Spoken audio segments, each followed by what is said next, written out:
Kahapon, kinumpirma na po mismo ni Boss Al Francis Chua na magdadagdag na raw sila ng 2 hanggang 3 players sa Gilas. Ito na nga ba yung sinasabi ko? At ang mas maganda pa nito, kung sino daw ang majority na pipiliin natin na siyang mapapasama sa Gilas lineup. Mismong direktor na po ang may sabi nito dahil hindi raw pwede na sa kapatay manguha ng players na ipapalit kung halos injured na lahat. Thumbs up to para sa akin. Breaking news, Vic Manuel inaloka ng 2 milyon ng isang MPBL team.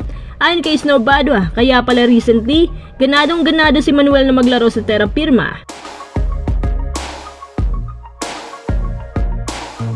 Kumpirmado na ho na ang Gilas ay magdadagdag ng mga players. Maximum of 3 players ang pwedeng ipangre-reserba ng Gilas sa mga susunod na buwan. Ito ay ayon mismo sa Gilas Director.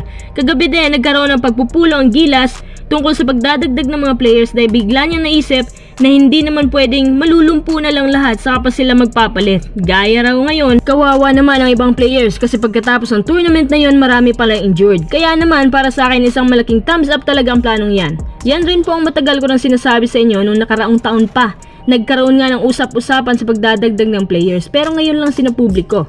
Ngayon ang kinagandahan sa Gilas ay open po sila sa lahat ng suggestions natin. Depende kung sino raw ang ating mapipili. Isang pribilehiyo pala sa ating mga fans to. Kaya naman ang mga tao, kanya-kanya ng pagpapaabot sa ating Gilas Program Director kung sino-sino ang mga napili nila. Gusto nyo bang malaman kung sino-sino sila?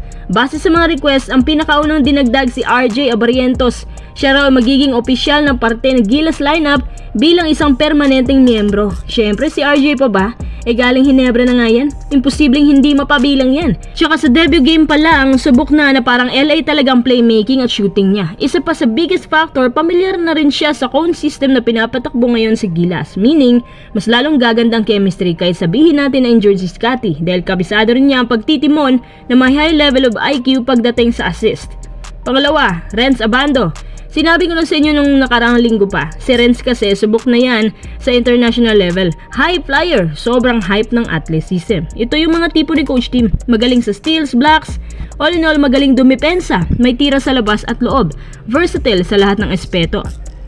Pangatlo, kung tamang dinig ko, Arvin Tolentino raw, shooter na PF at dati ring napasama sa Gilas squad under Coach Tim sa FIBA Asia Cup. Personal choice to mismo ni Coach Tim noon dahil nakita ni Coach Tim since nung na-trade siya lumabas ang laro niya sa Northport. Yung shooting niya grabing improvement. Siya din ang star player ng Northport ngayon. Okay din. Pero mga kuy, sa lahat ng players na naidagdag itong choice number 3 ang hindi pa sigurado dyan. May nakapagsabi kasi sa amin na galing Hinebra pa din daw ang pipiliin ng Gilas para talaga mapamilyar sa system. Wala namang maraming adjustments kahit pa konting panahon lang ang preparasyon. So ito palang advantage kapag parehong tao lang ang naglalaro. Hindi pa iba-iba ang system. Mas pamilyar ang bawat place at walang maraming adjustments. Kaya walang pressure. Ngayon, dahil hindi sigurado ang choice number 3, sino ang gusto nyong ipalit kay Arvin Tolentino?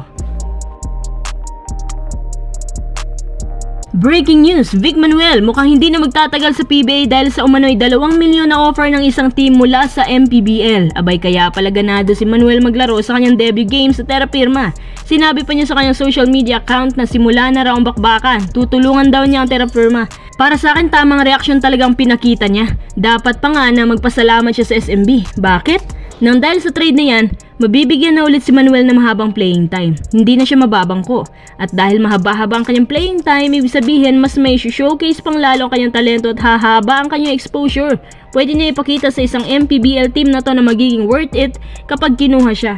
Sa pagkakaalam ko si Manuel 37 na ngayon, pwede pa yan basta maganda lang conditioning tapos may disiplina sa sarili. Base sa nakita ko nung debut game, kaya pa niyang pumalo ng up to 13 to 15 PPG basta malusog lang. Tsaka nakakuha siya ng 23 points ha. Base sa reports, si Manuel ay inofera ng 2 milyon ng isang MPBL team. Anong team naman kaya to?